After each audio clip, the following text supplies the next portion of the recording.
Este video será sobre algunos elementos adicionales de las distribuciones de probabilidad relacionados con algunas posibilidades de comparar algunas distribuciones con otras. Es decir, hay varios elementos que nos permiten a veces decidir que un tipo de distribución se puede asociar con otro tipo de distribución bajo ciertas condiciones especiales. Pero antes, un repaso de algunas cosas que deben de ser bien entendidas dentro del concepto del curso que estamos impartiendo ahorita. Un primer detalle que es muy importante tiene que ver con lo que se llama la distribución de probabilidad uniforme. Una distribución de probabilidad uniforme es una distribución que se acepta que es constante. Si es sobre el conjunto, sobre las distribuciones discretas, pues es constante sobre un conjunto de valores, es decir, toma el mismo valor para los valores de x igual 1, 2, 3, 4 y ahí sucesivamente hasta un valor finito. Si es continua, pues lo que se asume es que es constante sobre un intervalo. Obviamente la condición de que la integral de la función, sobre todo del intervalo de definición, sea 1, obliga a que esa constante siempre deba ser 1 entre b menos a. Para esa distribución es posible calcular las mismas cosas que para cualquier distribución, es decir, puede calcularse la media, puede calcularse la varianza, puede calcularse la generada de momentos con aplicación de las fórmulas tal y como se conocen. Entonces, para calcular la media, pues eso sería simplemente la integral desde a hasta b de 1 entre b menos a por dx. Y eso que está ahí, pues es a más b entre 2.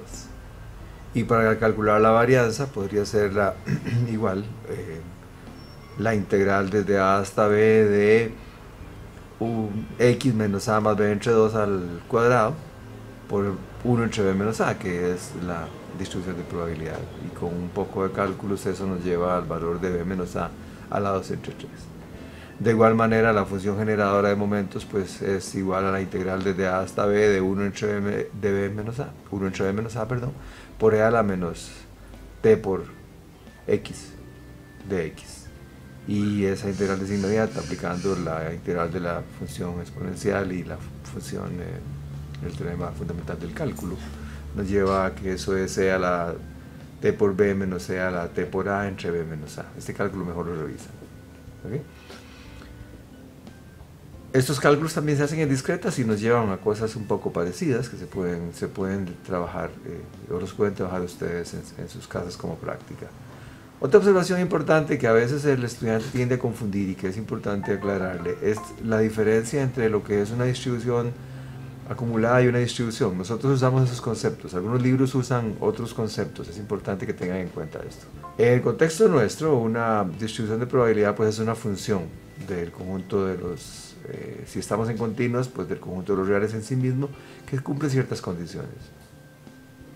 Mientras que una distribución acumulada, que sí es tangible, es la probabilidad de que el valor de la variable aleatoria sea menor o igual que un cierto valor específico x. Es decir, cuando definimos f mayúscula sub x de x para referirnos a una distribución acumulada, nos referimos precisamente a la probabilidad de que x sea menor que ese valor x. O visto en otros términos de cálculo de probabilidades, eso corresponde con la integral desde a hasta x de f sub x de t, de f minúscula, la distribución de probabilidad. Una relación interesante es inmediata y es el teorema fundamental del cálculo, es decir, si nosotros tomamos la distribución de probabilidad acumulada y la derivamos, obtenemos la distribución de probabilidad. Esa es una propiedad sumamente importante y muy útil para los ejercicios que vamos a realizar ahorita. Un tercer detalle, y en este video serán solo detalles, importante, es que la distribución geométrica y la exponencial tienen una propiedad en común interesante que se llama que no tienen memoria. Eso quiere decir de alguna manera que para esas dos distribuciones, digamos que la probabilidad de que la variable aleatoria t sea mayor que un r más s, dado que ya sabemos que la variable t es mayor que r, eso es exactamente la probabilidad de que t sea mayor que s. Eso se conoce como que la distribución no tiene memoria. Y la prueba de estas cosas es sumamente sencilla, es básicamente usar la definición de probabilidad condicional y creo que los estudiantes pueden hacerla con alguna sencillez, no demandaría demasiado trabajo. Una relación un poco más importante y tal vez más atractiva es que la distribución exponencial de la gama se pueden asociar o se pueden relacionar de alguna manera con la distribución de Poisson. Digamos, supongamos que algunos eventos ocurren en el tiempo siguiendo una distribución de Poisson con parámetro lambda. Lambda ocurrencias por unidad de tiempo. Entonces podemos pensar que asociado con esta distribución de probabilidad hay otra variable que se llamaría, o que la vamos a llamar Y, que es el tiempo entre ocurrencias de eventos sucesivos.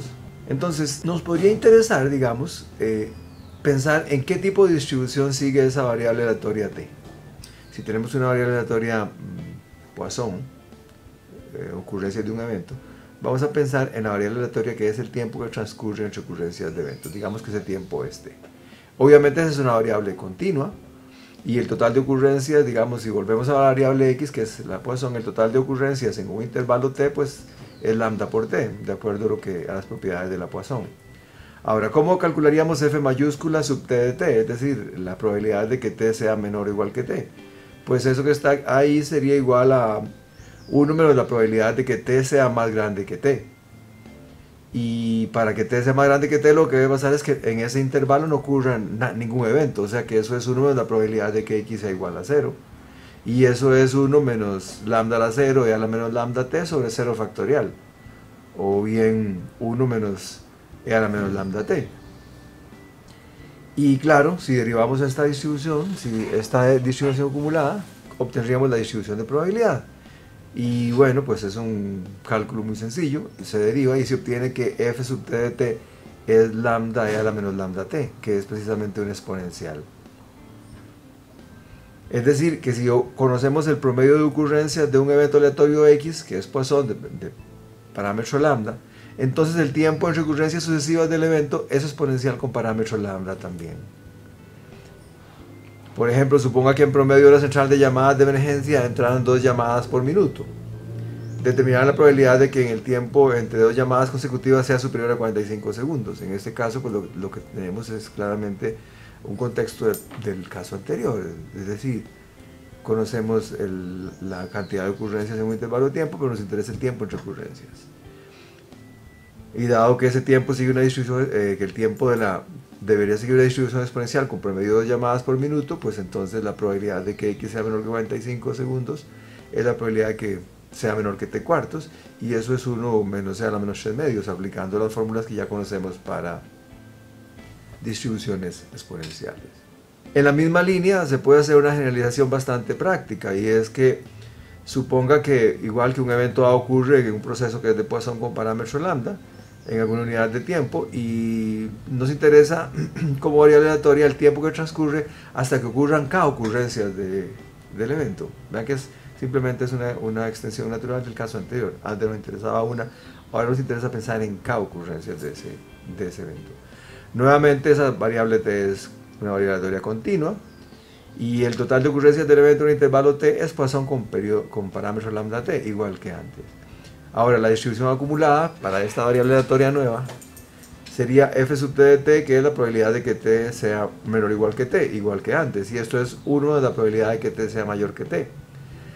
Lo que pasa es que ahora lo que debería pasar entonces es que para que t sea más grande que t, es decir, el tiempo que transcurre sea más grande que t, es que hasta ese instante haya ocurrido menos de k eventos. Y entonces esto es 1 menos la probabilidad de que x sea menor que t, y esto es 1 menos la probabilidad de que x sea menor o igual que k menos 1, perdón. Dicho de manera simple, la probabilidad de que haya que esperar un tiempo inferior a t para observar el késimo evento es igual a la probabilidad de que se observen menos de k eventos desde el inicio hasta que se complete el tiempo t. Como se ha dicho antes, pues esta variable aleatoria es Poisson, así que siguiendo esto, f sub t de t sería igual a 1 menos la probabilidad de que x sea menor o igual que k menos 1, y eso es 1 menos la sumatoria de 0 hasta k menos 1 de los lambda x a la t, a la menos lambda t, sobre x factorial, son Poissones. ¿Okay? Y si derivamos esta expresión respecto al tiempo, obtendríamos exactamente la distribución de probabilidad. Es un poquito laborioso, nada más es calcular las derivadas, aplicar una regla del producto y luego comparar las dos sumas y ver que muchos de los términos que aparecen en ambas sumas se cancelan, como pueden verlo en la parte escrita que se adjunta con este video. Un poco de trabajo y una simplificación nos lleva a que f sub t de t es igual que t a la k menos 1 lambda a la k e a la menos lambda t sobre k menos 1 factorial. Y eso es una distribución gamma con parámetros lambda y beta igual a 1 entre lambda. Es decir, el tiempo para k ocurrencias del evento, es decir, el tiempo que se debe dar para que hayan k ocurrencias del evento, es una distribución gamma con parámetros alfa igual a lambda y beta igual a 1 entre lambda. Y eso es una relación que se da nuevamente entre distribuciones de Poisson y distribuciones gamma en este caso. Para cerrar este corto video, pues también son muy comunes los problemas que involucran distribuciones de más de dos tipos, y esto es importante que lo analicen y lo estudien con un poco de cuidado. Por ejemplo, una máquina produce chocolates, digamos que produce barras de chocolate que pesan en promedio 100 gramos con una varianza de 9 gramos. Y digamos que, o asumamos que esta distribución es normal.